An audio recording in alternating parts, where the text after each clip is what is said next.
Once more, we welcome you all to our channel. Despite the sorrowful news that we have shared with you in our previous video, the birth anniversary of Bhagwan Anilanandaji Maharaj was still celebrated with the same reverence that Sevakanandaji Maharaj used to, keeping his memory and teachings alive. This year, the entire event was organized by Acharya Dr. Ashit Kumar Adak, a devoted disciple of both Anilanandaji Maharaj and Sevakanandaji Maharaj. Acharya Dr. Ashit Kumar Adak, who is also the younger son of Sevakanandaji Maharaj, is entrusted with sacred responsibilities of continuing the mission of Kriya Yoga. Sevakanandaji Maharaj, before his departure, graciously passed on the responsibility of teaching Kriya Yoga to Acharya Dr. Ashit Kumar Adak, ensuring that the flow of this divine knowledge would never cease. As we move forward, we are committed to honoring the legacy of gurus and spreading the teachings of Kriya Yoga to the world. We hope that this information was both insightful and inspiring for you.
ओम सच्चिदानंद मूर्तये श्री गुरवे स्वाहा ओम सच्चिदानंद मूर्तये श्री गुरवे स्वाहा ओम सच्चिदानंद मूर्तये श्री गुरवे स्वाहा ओम सच्चिदानंद मूर्तये श्री गुरवे स्वाहा ओम सच्चिदानंद मूर्तये श्री गुरवे स्वाहा ओम सच्चिदानंद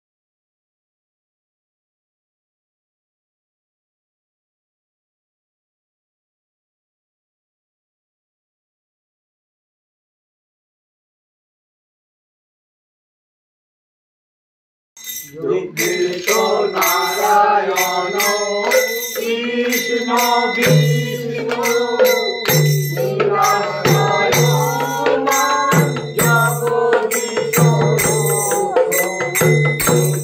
Yogesho Narayano Krishna Vishnu Nirasayo Jagodisho Hare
परमसुखदं केवलं ज्ञानमूर्तिं दन्दातीतं गगनसदृशं तत्समक्षादिलक्षणम् एकं नित्यं विमलमचलं सर्वदा साक्षीभूतं भावातीतं त्रिगुणरहितं सद्गुरुं तं नमामि।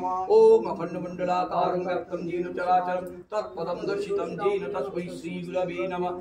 ध्यानमूलं गुरुमूर्तिं पूजामूलं गुरुपद मंत्रमूलं गुरुवाक्यं मोक्षमूलं गुरुकृपा तमेव माता च पिता तमेव बन्धुश्च सखा तमेव विद्या तमेव सर्वं मम देव गुरुकृपा हि केवलं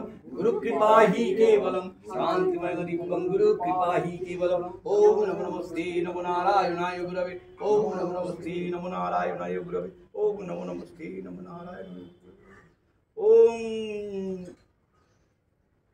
जय गुरु जय गुरु जय गुरु। श्री गुरु पाद पद्म शरण करे हरि हरि बोलो। गोगारनाथ बोलলেন যে না আমার কাছে আর তোমার হবে না, তোমাকে আমি নিয়ে যাব আমার গুরুর কাছে। কোথায় তাকে পাবো? তিনি বললেন যে আমার গুরু হচ্ছেন অগস্ত্য মুনি, অগস্ত্য মুনির কাছে আপনাকে তোমাকে এবার এর পরবর্তী রাস্তা উনি দেখাবেন। আমি এই কারণ বোগারনাথের তখন যাওয়ার ছিল নেপালে একটা বিভিন্ন ধাতু দিয়ে উনি বৈজ্ঞানিক ছিলেন এবং রসায়ন বিদ্যায় খুব ওনার পারদর্শিতা ছিল বোগারনাথ। উনি নেপালে গিয়ে একটা মূর্তি তৈরি করতে চেয়েছিলেন, শিবলিঙ্গ শিবমূর্তি এই ধরনের বিভিন্ন ধাতু বিভিন্ন লতা পাতা তার গুণাগুণ দিয়ে তিনি করতে চেয়েছিলেন যে তাতে যে জল ঢালবে এবং সেই মূর্তি যদি সম্পূর্ণ ভিজে যায় মানে তার থেকে যে জলটা আসবে সেইটা মানব শরীরের বিভিন্ন যোগীদের বিভিন্ন রকম কাজে লাগবে এবং তারা প্রায় যে রোগে ভোগে বিভিন্ন রকম অসুখে ভুগতে হয়, না তাদের আচ্ছাদিত কোনো কিছু রয়েছে, ওই গুহার মধ্যে পড়ে থাকেন ঠান্ডায়, খাওয়ার ঠিক নেই, তাদের বিভিন্ন রকম অসুখে তারা প্রায় হয়ে যান, সেই জলটা বা সাধারণ মানুষ সেই জলটুকু পান করলে তাদের সেই বিশেষ কিছু কিছু অসুখ সেরে যাবে।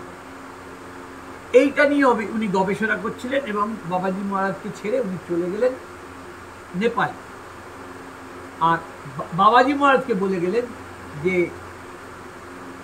তাকে বাবাজি মহারাজ যেহেতু তাহলে আমি পাবো কি করে, অগস্ত্য মুনিকে আমি পাবো কি করে? আপনি তো বলে দিচ্ছেন আপনার গুরু অগস্ত্য মুনি, তার কাছে আমাকে এর পরবর্তী দীক্ষা নিতে হবে, তো এই পাবো কি করে? বললো তোমাকে ধ্যান করে যেতে হবে, দিনের পর দিন তাকে আহ্বান করতে হবে, সেই ধ্যানের মাধ্যমে যদি তাকে তুমি সন্তুষ্ট করতে পারো তাহলে তিনি আসেন। তোমাকে যা যা পথ দেখিয়েছি আমি এইগুলো অনুসরণ করো, করতে করতে তুমি যদি মানে উনি যদি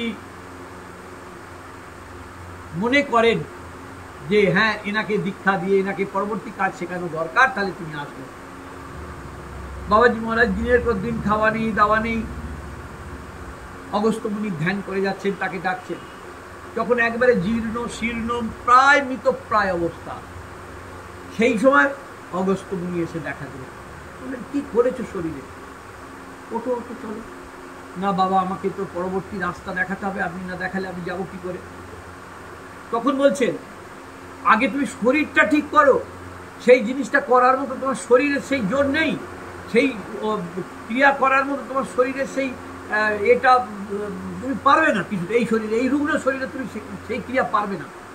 উনি নিয়ে গিয়ে ওনাকে সুস্থ করলেন, খাইয়ে দাইয়ে সুন্দর করে শরীরটা একটু মানে ওই যে ক্রিয়া করার যে শক্তি লাগে, আপনারা দেখেছেন যেটুকু আমরা পেয়েছি তাতেই প্রচণ্ড শক্তি লাগে, হ্যাঁ। এবং পুরো ক্রিয়াটা যদি আমাদের যেটুকু আমরা ভর্তব্য যেটুকু করছি এটাও যদি করতে লাগে প্রচণ্ড শরীরের ক্ষয় হয়, শরীরের অনেক এনার্জি লাগে। ওই জন্যে বৃদ্ধ বয়সের চেয়ে মধ্য বয়স বা কিশোর অবস্থা থেকে শুরু করলে বেশি ভালো ক্রিয়াজ। তো যাই হোক উনি ওনাকে তার পরবর্তী রাস্তা দেখিয়ে তিনি এ করলেন এবং ওনাকে কাজ দিলেন তুমি হিমালয়ে বদ্রীনাথ ওই চত্বরে তোমার বসবাস হবে এবং ওতে যা যা কাজ তিনি দিয়েছেন তার ফলে তিনি আপনারা জানেন নির্বিকল্প সমাধি, কায়াকল্প সমাধি এবং দেহ পরিবর্তন করা, চিরকাল থাকা, এই সবগুলো ওনার থেকে তখন তিনি অর্জন করেছেন বাবাজি। সেই বাবাজি মহারাজেরই শিষ্য শ্যামাচরণ লাহিড়ী মহাশয়। শ্যামাচরণ লাহিড়ী মহাশয়ের কথা আজকে সবাই জেনে গেছেন, আজকে আর কারো কাছে বাকি নেই যে কীভাবে উনি দীক্ষা পেয়েছেন বা কীভাবে হয়েছেন। যে বাবাজি মহারাজ তাকে ডেকে তার তিনি মিলিটারি ডিপার্টমেন্টের রোড কনস্ট্রাকশনের ওই ডিপার্টমেন্টের হেড ছিলেন, তো তাকে নিয়ে গিয়ে ওখানে জোর করে ডেকে নিয়ে গিয়ে, হ্যাঁ কাজও নেই কিছু নেই, বাবাজি মহারাজ বলছেন তো আমি ডেকে পাঠিয়েছি, দীক্ষা টিক্ষা হয়ে গেল, কাজ মিটে গেল, বললো তুমি চলে যাও। বলছে বাবা পুরোনো জন্মের স্মৃতি যখন মনে পড়ে গেছে তখন বলছেন যে বাবা আমি আর তোমাকে ছেড়ে যাবো না, আমি তো তোমারই আগের জন্মেও ভক্ত ছিলাম, তাহলে আমাকে তুমি রাখবে না কেন? তখন বললেন না, তোমার জন্ম এইভাবে এ জন্মে তোমার ওইটা হবে না, তোমাকে চলে যেতে হবে গৃহস্থের মাঝে, গৃহস্থদের মধ্যে এই যোগ সরলীকৃত এই যোগকে তুমি লোকের কাছে দেবে। তার আগে কেউ কোনো গৃহস্থ এই যে কঠিন যোগ, এই যোগ পায়নি, জানতেন না। এই যোগ শুধু পেতেন গুরু পরম্পরায়, ওই অঞ্চলে যারা সন্ন্যাসী হয়ে চলে যেতেন, গৃহত্যাগ করে চলে যেতেন, পাহাড়ের কন্দরে থাকতেন সেই কষ্ট করে, তারাই একমাত্র এই ক্রিয়া লাভ করেছিলেন। গৃহস্থরা তখনও কিন্তু এই ক্রিয়া, এই যোগ সম্পর্কে কিছুই জানতেন না। শ্যামাচরণ লাহিড়ী না থাকলে, বাবাজি মহারাজ তাকে সেই নির্দেশ না দিলে আজকে আমরাও সেই যোগের অধিকারী হতে পারতাম না। ভারতীয় সনাতন ধর্মে, কালকেও বলেছি, ভারতীয় সনাতন ধর্মে টোটাল 11টা স্তর, মানে ওই যেমন হয় না আমাদের পড়াশোনার ক্ষেত্রে প্রাইমারি স্তর, তারপরে জুনিয়র, তারপর জুনিয়র হাই স্কুল, তারপর হাই স্কুল, তারপরে কলেজ, বিশ্ববিদ্যালয়, এইরকম যদি আমি ভাগ করি তাহলে এখানে স্তরগুলোর মধ্যে সপ্তম স্তরের পরে হচ্ছে ক্রিয়াযোগ। 1, 2, 3, 4 করে তাহলে আপনার কি রয়েছে? প্রথম হচ্ছে আপনি নেচে কুদে ঠাকুরকে, সমস্ত মন প্রাণ দিয়ে ঠাকুরকে ডাকছেন, হরে কৃষ্ণ হরে রাম, যা গুরু মন্ত্র দিয়েছে তাকে ডাকছেন আনন্দের সঙ্গে, আপনার মন তো বসছে না। কিন্তু যখন আপনি নৃত্য করতে করতে তালে তালে যদি বলেন, নেচে নেচে, আপনার মনটা তখন কিন্তু ওর ভেতরেই থাকছে, ওর বাইরে যাচ্ছে না। এই হ্যাবিটটা তৈরি করা যে আমি বসে বসে বা আমার মধ্যে আমি সেই ঠাকুরকে, সেই নারায়ণকে যাকে চাইছি তাকে মন প্রাণ দিয়ে ডাকতে পারবো। If you have found this video meaningful, please don't forget to like, comment and share it with others. Your support will help us to continue our journey forward, sharing the wisdom of our gurus with the world. Remember, it's all through the grace of Guru's blessings. Guru Kripahi Kevalam.